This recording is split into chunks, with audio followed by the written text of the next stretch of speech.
This PEMDAS question looks easy, but it's tricky. Can you solve it? If yes, comment your answer below. And if you're stuck, watch till the end. I'll show you how to solve PEMDAS problems step by step. All right. Now let me walk you through a step-by-step how to solve this expression properly. To solve this question, we must follow the PEMDAS. In this rule, P stands for parentheses, E stands for exponent, M stands for multiplication, D stands for division, A stands for addition, and S stands for subtraction. All right. According to the order of operations, multiplication and division have equal priority, and we have to work from left to right.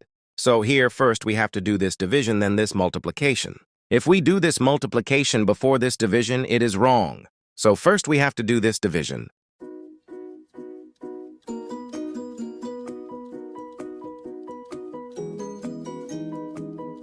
According to the KCF rule, K stands for keep, C stands for change, and the stands for flip. We can write keep the first fraction, change division to multiplication, and flip the second fraction.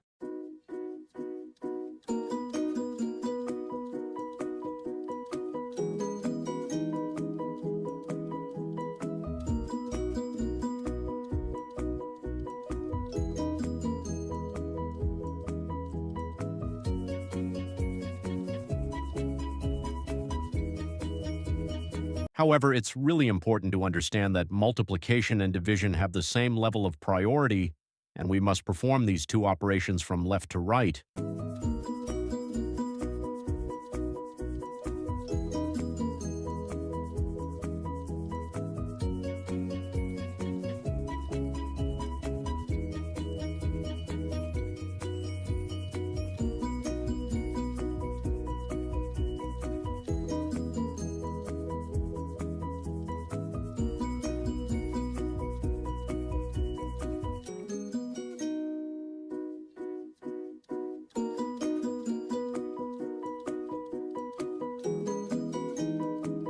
And this is our final answer to this problem.